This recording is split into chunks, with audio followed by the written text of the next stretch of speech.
Fascinating battle, but finishing with a controversial decision. Positive comeback from a world champion. More negatives for another one, and a rookie failure. The first round of the new season in Formula 1 was pretty awesome, with so many storylines. I have 5 talking points for you in the next few minutes, so let's speed up and board the game. Hello, I'm Nick and this is Fly1ng Lap, our brand new series at Board the Game. Of course, I'm going to talk about the strange decision against Max Verstappen at the end of the race in Bahrain, but I will leave it for later. Now, first talking point, the failure from the rookie Nikita Mazepin.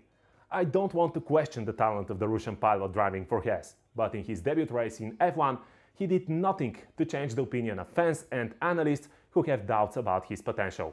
Moreover, after spinning 2 times in qualifying and crashing out without any contact here on turn 3 on the first lap of the race, his performance reinforced the opinion that Mazepin is a Formula 1 driver only because of his father's riches.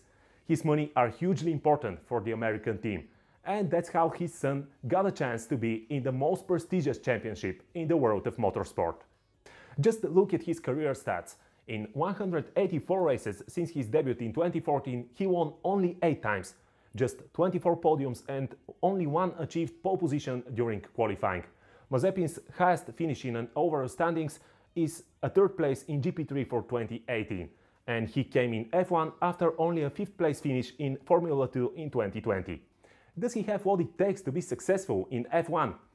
I can't see it. Maybe he will prove me wrong in the future, but for now I'll just say Formula 1 needs talent more than money.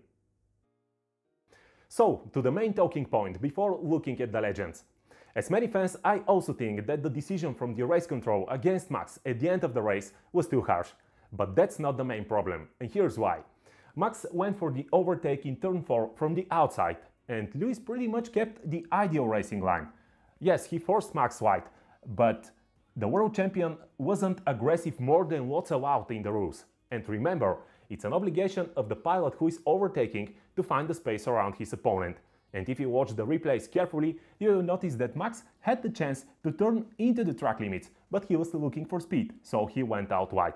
At the end, the decision was in fact correct, but not logical in such a decisive moment, after Hamilton used this wider exit for 2/3 of the race without being punished. Strategy-wise, Red Bull and Mercedes had different approach to the race, but ended up in the same spot.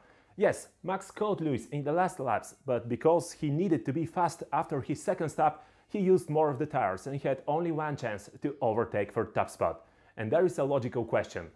If Max had the faster car, then why Red Bull just didn't cover the strategy of Mercedes? 1 new for Lewis, and the rivalry is heating up. The legendary Fernando Alonso is back in the game. With the team of Alpine, the Spaniard took part in his first race in F1 since November 2018, when he finished 11th in Abu Dhabi.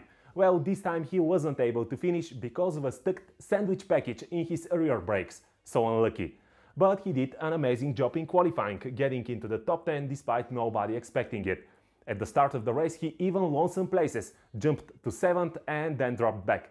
He needs to wait for his first comeback points, but all in all, Alonso is helping Alpine to develop the car faster and take the maximum of it. It's been 20 years since his debut in Formula 1, starting in over 300 races. Welcome back, champ! But Alonso has some great company. I'm sure that every real F1 fan has reacted like this in front of the TV, when at the middle of the race we had Alonso with Kimi Raikkonen and Sebastian Vettel as a part of a training battle. Between them, they have 7 world titles, the stupendous 900 starts. Look at the wins, 106 and 221 podiums. And we're talking about only 3 of the drivers this season. And the best part is that their cars are pretty evenly matched. So I suppose that we're going to see these legends close to each other very often. Can't wait. Last talking point. Mentioning Vettel, we saw another inexplicable mistake from the German, hitting Ocon from the back at the end of the start-finish straight and then saying it was his opponent's fault, when it was quite obvious who was to blame. What's happening to Seb? It's like Ferrari ruined every piece of confidence in him. But his move gave a chance to Sergio Perez in Red Bull, and the Mexican drove very well to finish 5th despite starting from the pit lane. And finally, Yuki Tsunoda with a fantastic debut race in F1. At only 20 years old, the Japanese made his way to the 9th place, taking 2 points. Remember me talking about talent at the start of the video? That's what I'm talking about.